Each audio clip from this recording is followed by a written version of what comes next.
Itago niyo na lang ako sa pangalang Mika 32, mula Cagayan. Hello mga kasisi. Gusto ko lang sanang ilabas ang bigat sa dibdib ko. Hindi ko alam kung ako ba ang masama o kung ako lang ang sumusunod sa prinsipyo ko. 7 years na kaming magkasintahan ng boyfriend ko. Simula pa lang bukas na kami sa mga usapang seryoso, kasal, anak, bahay. Lahat yan na pag-uusapan. Namin habang sabay. Nagkakape sa teres ng inuupahan, naming unit sa Tuguegarao. Ako gusto ko rin naman ng anak, pero sinabi ko sa kanya nun pa man na ayokong magkaanak kung hindi kami kasal. Sa akin kasi, mas mabigat ang responsibilidad ng pagiging magulang kaysa sa pagiging mag-asawa. Kung hindi niya kayang panindigan ng kasal, paano pa ang pagpapalaki ng bata?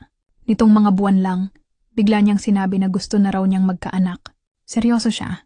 Ready na raw siya. Pero hindi pa rin siya handang magpakasal. Ayaw raw niyang ikasal kasi baka sa huli, siya pa ang masaktan. Baka raw siya ang malugi kung maghiwalay kami. Lalaki raw ang laging talo kapag may diborsyo o annulment. Hindi ko siya kinontra. Sabi ko kung ayaw niya ng kasal okay lang. Pero ibig sabihin noon, hindi rin kami bibili ng bahay ng magkasama. Hindi rin kami magkakaanak. Gusto ko pa rin siya sa buhay ko. Pero ayoko ng commitment na walang basbas at walang legal na seguridad. Gusto ko kung may anak kami, buo kami, hindi magka-live-in lang na parang kontrata. Ayun, nagalit siya. Ang sabi niya, pinaparusahan ko raw siya dahil ayaw niyang magpakasal. Na unfair daw ako.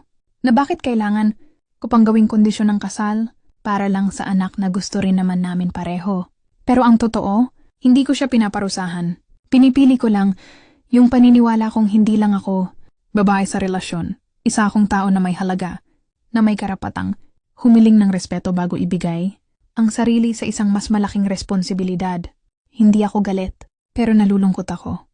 Kasi sa tagal naming magkasama, hindi ko akalaing darating kami sa puntong para bang kasal ang pinakamasamang bagay na pwedeng hilingin.